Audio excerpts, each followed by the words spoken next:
Guten Hi there. Abend. Guten Abend. Guten Abend. Deine Deutsch ist sehr gut. I actually Dankeschön. I have forgotten how to speak German.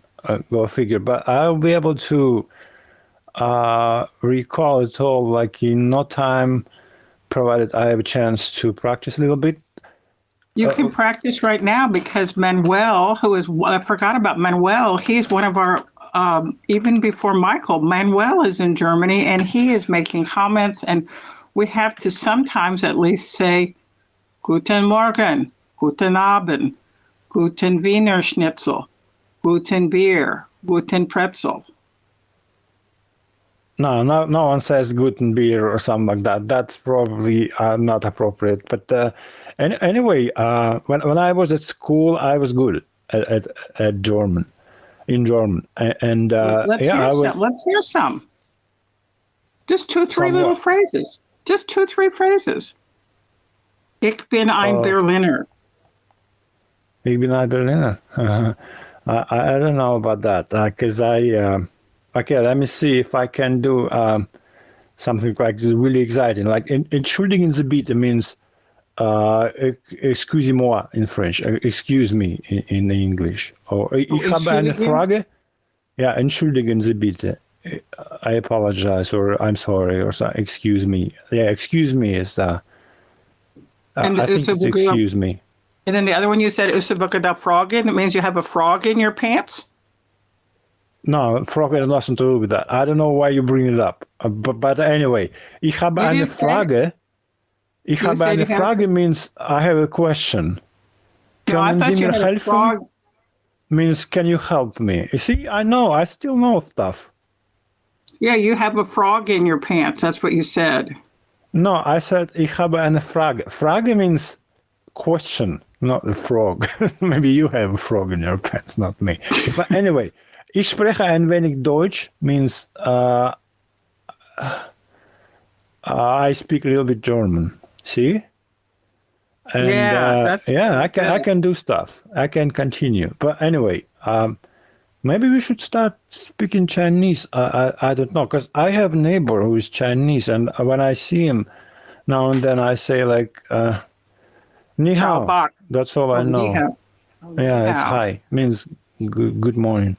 And he said, Well, "Oh, ni hao, good." But well, that's all I know. Basically, it's all Chinese to well. me. So far, I think our subscribers speak English, Italian, German, French, and a couple of them actually speak Russian, but they usually don't tell us that they understand Russian. Yeah, I don't know what that sounds discriminatory because Well, well, you know, to be Russia honest, invaded. when I Go read ahead. translations made by I don't remember whom, and I thought, well, you probably shouldn't translate any language into yours. You probably have to provide some subtitles, but you have to hear it in original, listen to original, and read the subtitles and so on. Because when you translate it, there is something missing. I can't explain that. No, I It's know like when what you I, mean. you know. There's an expression. For example, let's say I'm going to give you a couple examples. Like you eat a really wonderful meal, and well, before you eat the meal, you see all the wonderful food at the table, and you say to the woman who did the cooking, "Afiyet olsun, afiyet olsun." And then after, that's Turkish, and then after you finished eating, you want to say, you would put your hand kind of on your stomach or on your chest, and you would say, doydum, çok teşekkür ederim, doydum. So what it translated into English is I am full. But in Turkish, it is a very beautiful expression to tell the cook or the hostess of the meal that she did a wonderful job. Now, in Spanish, there is the word panza, like, like pancho via panza, like your the stomach or the belly. If you pat your belly after you eat, it would be considered a very nice compliment. So what do they do in Russia after someone has had a very nice meal at somebody's house and you want to say, "Oh man, that was so good." What would you do if it was like some friends or some family at a home? Well, first of all, you've just reminded me of a coffee shop. We have coffee shop. We have, you know, in the building where I work at, and they speak Turkish. It's Turkish, a lot of Turkish kebab. But it's not exactly a kebab, it's a coffee shop. And the very polite and respectable owner of this place, he likes to invite people and talk to them. Yes, in Turkish. The Turks are very famous for being friendly.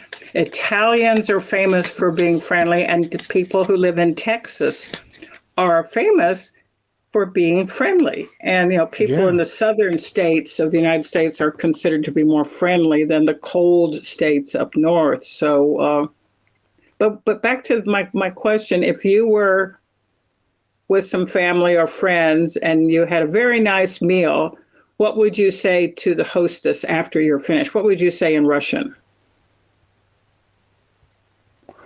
I'm confused because I honestly do not know how to express my appreciation to the hostess or the but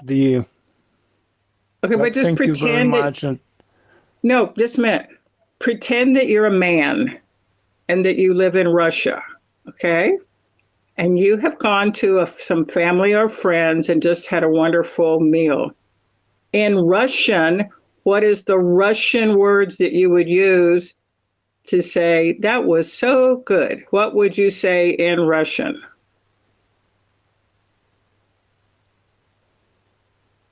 I honestly do not know how to express, how to translate, or how to I don't want tell you you to what kind of translate it. appreciation I would use. I don't want you to translate it. I just want you to pretend that you're a man and that you live in Russia and that you ate a big meal. What will you say in Russian?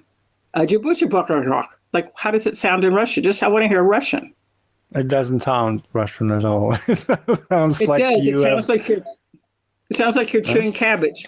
That's what Russian sounds like. It sounds like you chewing cabbage. No, that's what Russian sounds like. It sounds like some people are chewing cabbage. So what would you say to express something? It doesn't sound like people chewing cabbage at all. I don't know how Yes, it does. you bring You it have up. to. No, It I sounds think like you're trying to make a point which is not the point. I don't know why you chose the exact same example. In Turkish, you would say afiyet olsun, or like Ellen Nasal, which means health to your hands. In the United States, we would say that was damn good meal. If it was like real clear, or if it was a polite setting, you would say such a wonderful meal. Thank you so much. And you might nod your head and put your hand up to your heart like, oh, such a great meal. Oh, my compliments to the chef. So that's what I would say, because I'm a woman and I live in Texas and I've just had a wonderful meal. So I would say my compliments to the chef. I would say, oh, such a wonderful meal. Or if I was with a whole bunch of people eating barbecue and a bunch of other meats, I would say that was a damn good meal. So let me hear something in Russian. I don't know. I am sorry. I would. I don't know what happens to me. I cannot faith on the situation when I have to somehow express my gratitude to the hostess of the. Again, why should that be hostess, or should there be some kind of family dinner? I mean, it depends. Like, usually, quite often women are in the kitchen. I mean, not always, but. I would have probably say like, thank you very much. That was very tasty meal or something like that. But so, what is that in Russian? Just say it in Russian. I don't know. I can't say that. You can't speak Russian anymore. Okay. Well, moving right along. No, seriously, we're doing really well. Maybe I should. I just had a couple of whiskeys, and maybe that somehow blocks my mind. But I really don't know what to say. I don't know. I have no words. Literally, we're going to go ahead and accept that. Like, what does the expression "do svidaniya" mean? That means goodbye. And what does Dostoevsky mean? Nothing, nothing. I don't know. He was probably of Polish origin or something, because it sounds to me of Polish, or maybe I had no ancestry or something. I should look it up. Yeah. Dostoevsky is a famous Russian novelist, like Tolstoy. You have completely lost your mind. Uh, okay. You Let me agree? see. No, I think he was originally Polish. Could that be the case? No. Maybe he was Russian anyway. Maybe his Well, I don't know, like, ancestors was from yeah, Poland. all that area was, ruled by different peoples. Just like in Texas, Texas was its own republic for a while, and for a while it was part of, Mexico, and before that it was just like wild land that horses ran on. Tejas, Tejas. So we have this expression at Tejano, or Tejano music is like, kind of like Tex-Mex music, and it involves like an accordion and fast dancing. So I guess the title of this episode today, we're going to be discovering it as we go along. So how are you feeling today? You've had a couple drinks, you've forgotten how to speak Russian, you're laughing. No, I think I'm switching. I'm trading places with you, because you were on Russian time and Moscow time. Now I'm getting on Texas time, because in the daytime when I was at work, I figuratively was fighting with the, I don't know, fatigue or dream or whatever it is, with sleep. Okay, I've Felt sleepy. but now I'm as fresh as a cucumber, as cool as a cucumber. Maybe I'm a night owl, or what that bird is symbolizes for people who works at night and sleep at It's a night owl. Night owl. Yeah, yeah. I don't like the night owl, but again, I have nothing against it. I would, if you were a bird, what bird would you be? Oh, I will be 3 different birds. No, I you will only be have to choose one. I will be a peacock. Really? I will be a male peacock, because the male of the peacocks is the ones that has the beautiful feathers and wanders around and opens it like a fan and has some little feathers on his head. I learned that the beautiful display of the peacock was the male. So I will be a man peacock. Oh, and what would you do if you were a peacock? Well, peacocks wander around, look pretty, and attract attention and chase other birds. Other peacocks? Yeah. No, I would never be a peacock. I don't know why you've chosen exactly, particularly the peacock here. You told me I can only choose one bird, so I said I'll be a peacock, and the peacock that has all the pretty blue and green feathers is a male. So I will be a man. I will be a man peacock. Do you know if they sing? I mean, the peacocks. No, they don't sing. Peacocks don't sing. But if you were a peacock who could sing, I'd like your song. Yeah, I would like it. You know what I would sing if I was a peacock that could sing? Enlighten me. T for Texas, T for Tennessee, T for Texas, T for Tennessee, T for Thelma. She made a fool out of me. You would probably be high as a kite if you were singing the peacock songs. No, that's a song by Jimmie Rodgers. It's an old song. It's an old railroad song, and a lot of people have done it. It's an old blues song, originally I think written by Jimmie Rodgers, and a lot of people have done that song about T for Texas, T for Tennessee, T for Thelma. She made a fool out of me. Because sometimes women do things that make men feel foolish. And, have you ever felt foolish? Foolish, like I am being fooled, or I fooled other people. Which Now, one? has a woman ever tricked you? No, it's usually the other way around. Because Oh, you're tricking women. Okay. yeah, and sometimes I told you before that sometimes I play stupid and people like believe me, they buy it, and I don't know how to rule the situation out, or how to rule out of the situation, because people sincerely believe me, and that was to be a joke, for instance. I mess with them, and sometimes when I tell the truth, very often actually, people think I'm lying, or I'm playing stupid, and I don't know what I am anymore. So if Yes. that Yeah, does that I qualify as an answer to your question, if no, I'm being foolish? it's a very good question because I am generally an extrovert when I'm in social situations, but sometimes I'll just stand there and listen to people, and then they'll ask me a question. They'll say, "Oh, we haven't seen you in a while. Where have you been?" And then I give some like little cryptic answer, like, "Oh, I had to go to Berlin." Or else they'll say, "What did you do in Berlin?" I go, "I don't know. My daughter was with some friends. They had gone to law school together, and then we all went to Berlin. So I was in Berlin. What have you been up to?" Then the person like looks at me because they know I have a daughter. They know she went to law school. They know I'm interested in museums and stuff. So they actually believe I've been to Berlin. Or maybe they'll say, "Well, where have you been? We haven't seen you in a while." I go, "I don't know. I've just been at home working on my novel."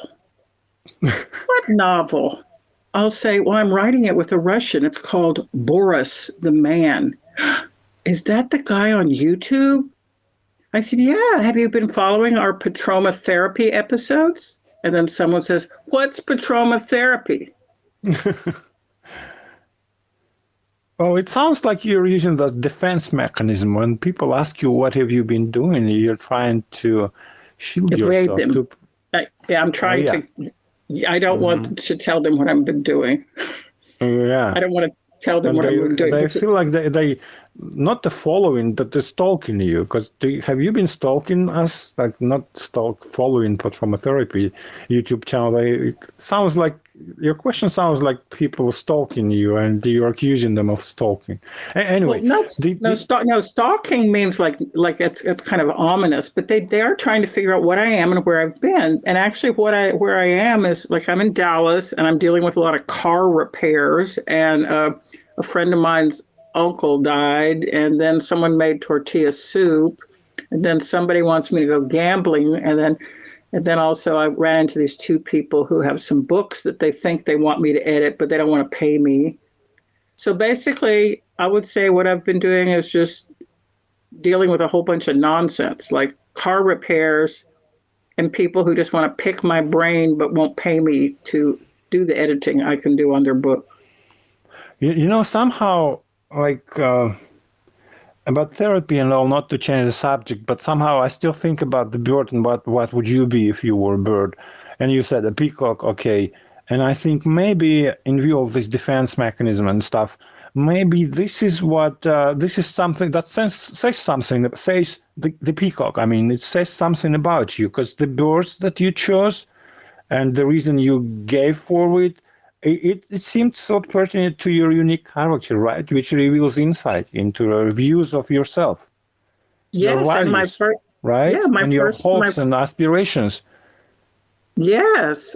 My first name begins with a P, Patricia, and a peacock begins with a P, and St. Petersburg begins with a P, and Peroni beer begins with a P, and pretzels begin with a P. I would expect you to say like a salon, right? Because that would conjure up an image of you, of a graceful, beautiful being hiding somewhat like vulnerable and anxious and stuff. And me, on the other hand, if I had been an night owl, that is often seen as a symbol for wisdom, right? Also highly vigilant. Yes, and also Athena, which was the god one of a Greek goddess. She sprang from Zeus's head, and her totem animal is the owl. So if you were be an owl, do you know that an owl can swivel his head front and backwards? Can you Oh, do I that? love that. I love that. That always like bugs me when I see how owls do that. Yeah. I tried to do the same exercise and I almost like broke my neck. I didn't try to repeat it. No, it's interesting. If our listeners want to try this, you just sit straight in a chair with your shoulders back, relax, and put your knees at relax, a little bit separated, and then pull your shoulders back. Then try to imagine a string that's going through the center of your head, down through your heart, into the center of your hip area. So align your body, and then slowly turn your head to the left, and then slowly turn it to the right, and you'll hear some cracking. Don't do it fast, very slowly. I've been there, done So like, that. right, I'm doing this. Okay, I'm doing this right now in the present time. So I'm turning it to the left. Oh my gosh. And now I'm turning it to the right. So tight in the back of my neck. On the subject of birds, can I ask you another question? Because now Sure. I'm like a therapist, seasoned therapist. I don't know it's where it's coming from, but which bird would you definitely not be? Because I asked you first which bird, what would you be? You said okay, a peacock. But what birds would you definitely not identify yourself with? A swan. A swan. I told you that I thought you'd be a swan, and now you say that. No, swans, they have little short feet. I have to be able to run. Okay. Also, swans have a long neck, and they're just like hanging around lagoons, being all romantic and like waiting for someone to come by in a boat and say, "What a pretty swan." I would like to be a swan, but Swan Lake is beautiful. That's a ballet by Tchaikovsky, and Swan's Way, SWANN', is one of the books in Marcel Proust's À la recherche de temps perdu.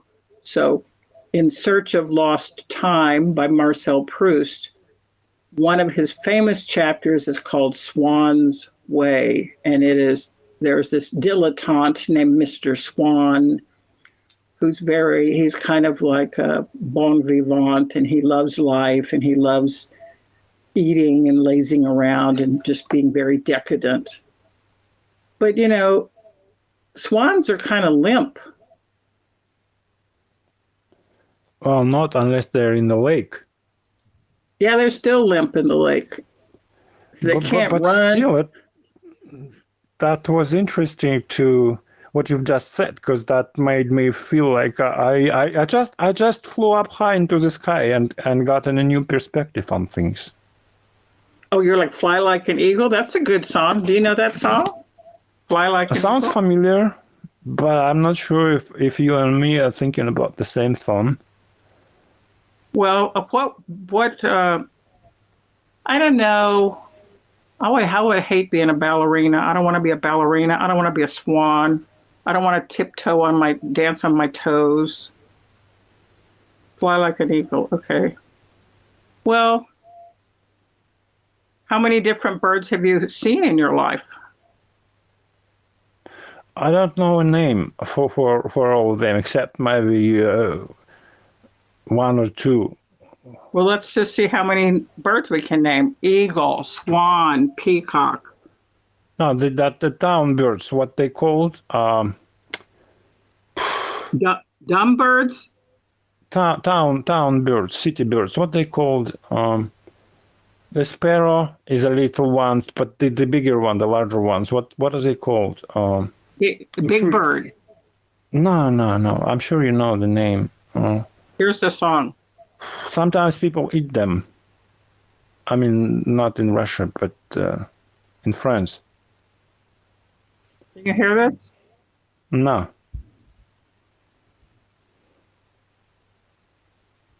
I can't hear a thing. Last time, basically, you told me that here was a song. I didn't. Everyone can hear it except for you. Yeah. Well, it's not recording anyway. If I'm not hearing it, that means the volume is too low. Okay. Can you turn the music up? I'm trying to turn the music up. Just wait a second. So this is Don't by the try, just Steve. do. I'm doing this. The Steve Miller Band is playing Fly Like an Eagle. And this is a very famous song.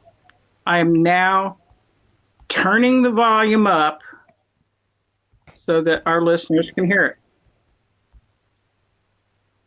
No, still nothing. But maybe it's just me.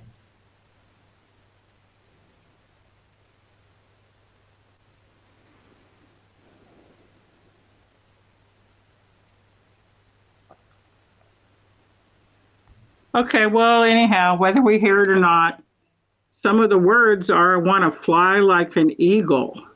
And he's talking about being free and let the spirit, carry me. So quite often birds are associated with heights, with like the Holy Spirit is in Christian and monotheism is associated with spiritual, with third person of the Trinity. There's the Father, the Son, and the Holy Ghost. There's also an eagle that was like Prometheus in Greek mythology was tied to a rock, and an eagle would come and eat his liver. Do you remember that? Oh, I do. Yeah, birds are always busy doing a lot of stuff. And then sometimes, well, I have a brother who's very into birds, and my dad was into birds. And one of the things that some people like to do is at a wedding, if it's outside, they have a release of birds, and then the doves fly into the sky. And some people hire bird release artists. So one of my brother does that as a part-time job. How would you like that as a part-time job? You just go to a wedding and get to eat all the food and just like open a cage and the birds fly away. No, I'm a librarian by nature. I don't like noise. I don't like many people. Anyway, can you remind me, why did Zeus bind Prometheus to a rock again? Did you know that snoring is bad? That's an advertisement. Never mind. Let me stop this. Prometheus. Snowing is bad? Did you say, what was the question about snowing? Wait a minute. Prometheus. Okay, so there's Zeus, Poseidon, and Hephaestus. So Zeus is the father of the Olympians. Hephaestus, Hades, they kind of rule the underworld, and Poseidon rules the sea or the land, the waters. So to have fire, if you have fire, then you can create things, you can make things, you can cook, you can build things, you can like become a blacksmith, you can do all kinds of stuff. So one of the things that Prometheus did was he stole the fire. And then that made Zeus mad. And then Zeus said, so Prometheus is one of the Titans, and he's considered to be a trickster. He stole fire, and his name Prometheus means forward thinking. So Prometheus had to be punished for going against, his father's wishes. And in Rockefeller Center, in Manhattan right now, they have a beautiful statue of Prometheus to bring in the Christmas tree. But Prometheus was written about by Hesiod in the all the old Greek writers. So that Zeus, who was the main god, got tricked because sometimes the son is smarter than the dad, and so. Prometheus wanted to get the fire to so human beings could use it. And then Zeus created a woman because there's always got to be a woman, and her name was Pandora. And Zeus sent Pandora down to talk to Prometheus, and he thought she was really pretty. And then he married her. But you know what? Sometimes when you get married, it's not always what you think it's going to be. Because he fell in love with her, and then she was a woman doing stuff that women do, and she took the lid off of this jar, or she opened up this box, and she wasn't supposed to open the box, but inside the box was evil, hard work, disease. And so the origin of the problems of humanity, it's a woman's fault.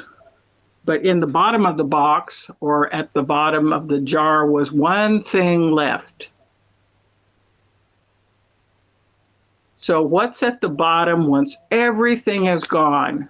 What could be at the bottom of the box that things might get better?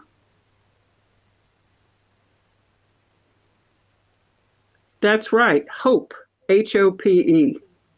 So, so Zeus got really mad and angry at Prometheus and said, I'm just going to nail you to a mountain. You're going to go to the Caucasus. I think that is in Soviet Russia, right? The Caucasus Mountains. No, it's still part of Russia, not necessarily Soviet. Well, I mean, it's like part of that area. So they nailed him to a mountain, and then Zeus said, well, you're an immortal, which means you're going to live forever. I'm going to send an eagle to eat out your liver. But Prometheus was immortal, so his liver just kept growing back again. And yeah, Prometheus had a difficult life. And he married a beautiful woman, and she brought a lot of disaster. But there's still hope. There's still hope at the end of this episode. Luckily, there's hope for us. There is hope. There is hope for us. What's your anxiety level? Because I'm sad again. I don't know. Sometimes during our conversation, I'm getting so sad. I don't know, for no particular reason. Maybe you're using some kind of a keyword or something else which triggers my sadness. But I don't know. Yeah. No.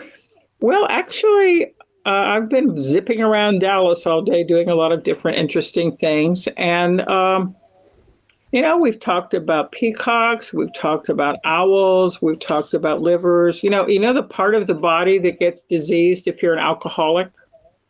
Liver? I've just been thinking about that. Go figure. Yeah. I thought you were talking about the liver and Prometheus, and I thought, well, because I've been having that whiskey a little more than I should lately, and I guess that. What's your point?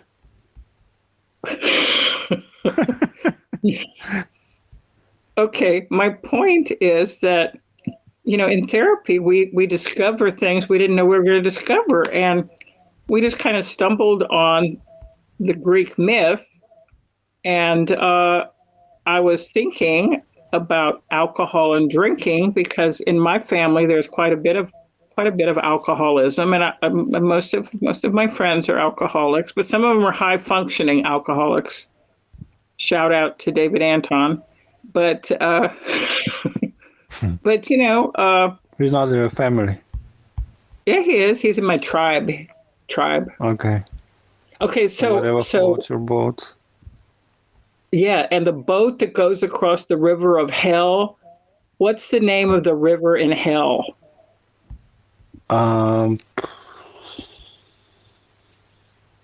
honestly do not know. Styx, Styx. First time I hear it. Okay. So there's another show that I really like called The X-Files. Maybe you saw that with Mulder and Scully. And, Spooky. Yeah. So Mulder and Scully follow this kind of a modern Frankenstein guy who's kind of misshapen. And they have an episode that's called Postmodern Prometheus. It's season 5, episode 5. I actually pulled this up on my phone. And they take this fellow who's kind of a freak of nature, and he loves the music of Cher. And so they go to this concert and, listen to the music of, Cher singing. This would be so great if you could hear this song. But, maybe you should somehow place your phone or whatever it is the music is playing, because I can't hear a thing. Well, can you hear my voice? Your voice, yeah, it comes okay, but I can't hear any music. Last time you tried to record the music, that was just a few minutes of silence. Wow. Okay. Well, maybe there's something wrong. Maybe there's some setting that's wrong.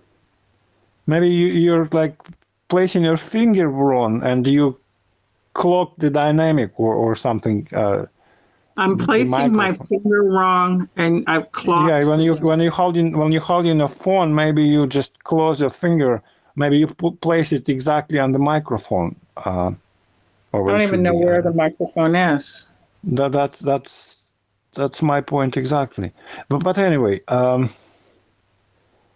I'm trying to understand that reason I'm getting sad, like after 20 minutes or 25 minutes through our conversation. Because at the base, at the bottom of the jar or the glass, one drink is not enough, right? I had more than one. I'm thinking of Ernest Hemingway. He was drunk. He used to drink, but he never said that he was sad, right? Because it's supposed to make you happy. Whatever it is you're drinking. But in my case, it's so upside down. I don't know, hand over heels. Heels over head. What's the expression? Anyway, maybe I need a therapist. Because therapist, I'm thinking, what is the goal of therapy? What's the point of it? And I'm thinking maybe the therapy should help you to understand things that you don't know about yourself. But then again, do you really need to know something that you don't know about yourself? Maybe you don't need to know it, right? Because you might just, that Frankenstein that's inside of you, and you have the therapy, and somehow you face that Frankenstein of yours. Maybe you don't need it, and maybe nobody needs it. And maybe therapy should be illegal.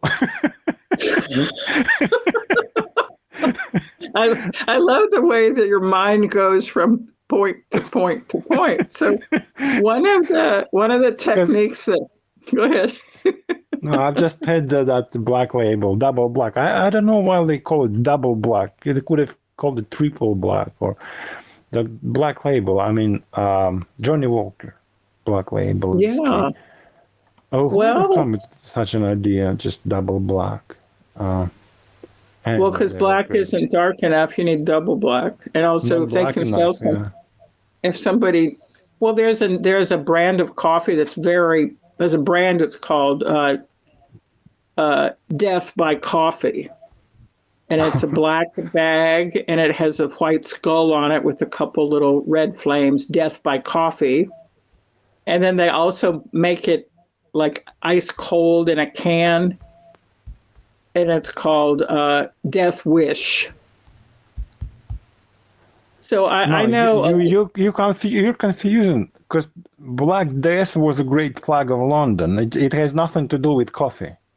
I'm saying that when advertisers choose a name, they're pulling on the unconscious association. So I know a lawyer who drinks Death by Coffee, and he also buys these cans of Death Wish. Yeah, we all have Death Wish. Well, I don't know if it was Freud or who it was that they said that there's two urges conflicting in us. One is Eros, E-R-O-S, and the other was Thanatos, Thanatos. So one is the urge for life and one is the urge for death. So which one is prevalent? Well, they're always fighting. They're like wrestling. They're wrestling for your attention and for your soul. Yeah. Yeah, but see, you're laughing and you kind of are breathing. You laughed and you were breathing. See, you're getting better. No, I'm fighting my sadness because. Why are you fighting it? Why don't you just? I don't want to lose face. Face. Yeah, that because that's in Japanese culture. You never lose your face. And if I look weak into your eyes and you wouldn't want to talk to me again, and that wouldn't be. No, I really like the fact appropriate. No, I really liked it. I really like that you're sad. Men should never admit his or seem weak in a woman's eyes. Maybe I don't know. I don't have enough words to describe the point I want to make. I'm trying to make, but men should only admit his failures or whatever to other men, never to women. Right?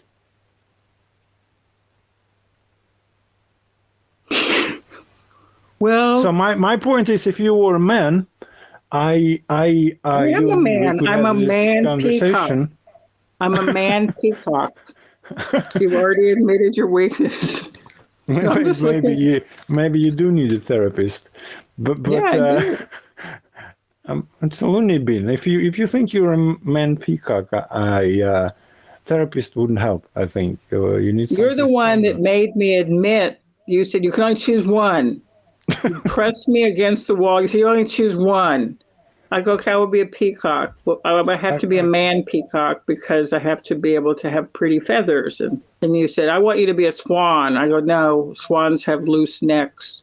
But I'm looking at the advertisement for Death Wish Coffee Company. It's the Skull and Crossbones. It's black. It's like $80 a bag, but you can get it for 5% off. And then they have the dark roast Death Wish coffee because just basic Death Wish coffee isn't dark enough. So then you have to get the dark Death by coffee. It's like double black, right? I would never buy anything that is labeled by Death Wish or I don't know, Death by Coffee. You're drinking double black, Johnny Walker. Yeah, but it says nothing about death or Death Wish. It says drink responsibly. Well, basically it's the same, idea, but it's politically correct. And here's something a little bit lighter to kind of like move into something cheerful and hopeful. Mm-hmm. Death Wish coffee also has. Death Wish again. I thought we've come. No, I'm trying to say it. Escucha me. Death Wish also has a pumpkin chai coffee with little pumpkin heads, kind of half in the shape of a pumpkin and half in the shape of a skull. So if you don't want to go with like super dark Death Wish, you could go with something a little bit lighter, like Death Wish pumpkin chai coffee, and it's 20% off. What do you think about that? What if I call like my lady friend? What if I call her pumpkin? Or what would that mean? Kabak. Well, that would be sort of cute. In Turkish, was kabak. Kabak. Oh. My pumpkin. Sugar. My pumpkin. Right? Pumpkin. My pumpkin. Sugar pumpkin and sugar lips. No, I don't want to be a sugar pumpkin because that makes me feel fat. I don't want to be a swan. You said you liked it. Anyway. Death Wish? When life... No, the pumpkin. Pumpkin a day keeps doctors away. If thrown hard enough. Maybe so. Well, I really feel like we've covered a lot of ground. You've laughed. We've heard you breathing like you took a big sigh. We went to the bottom of the pit of alcoholism. We found hope there, and we talked about. And what's your anxiety level again?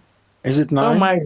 my anxiety level is great. I'm gonna fix some coffee and put some Maker's Mark in it, and put my feet up and relax a little bit. It's kind of mid-afternoon, and it's always a good time to have a coffee and like check in with our subscribers. So we thank Yeah, them for but listening.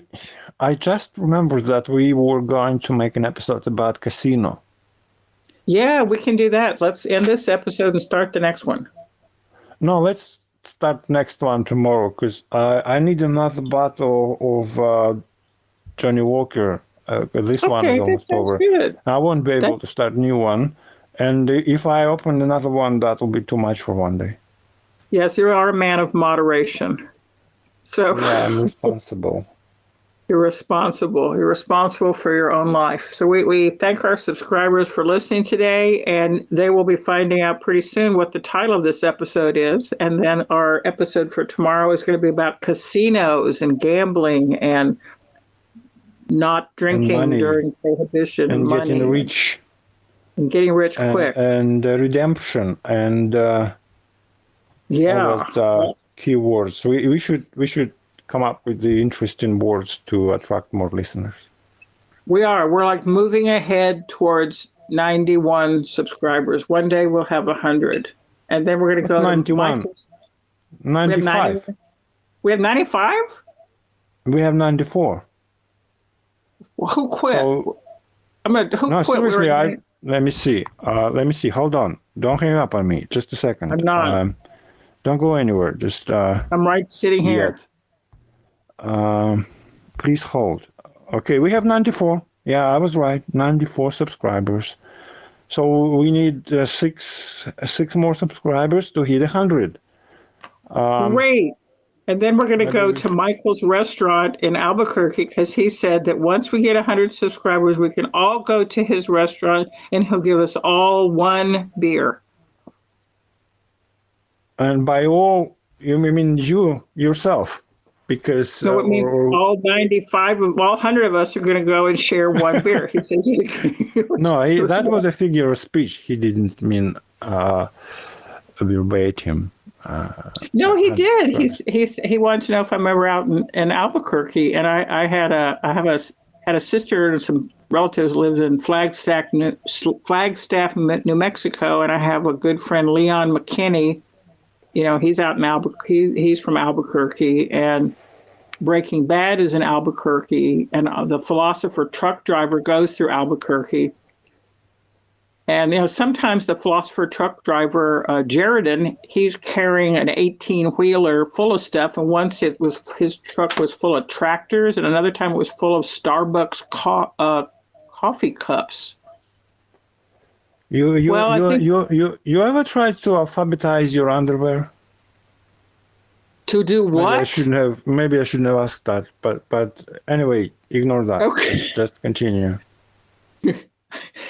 I'm not even gonna address that.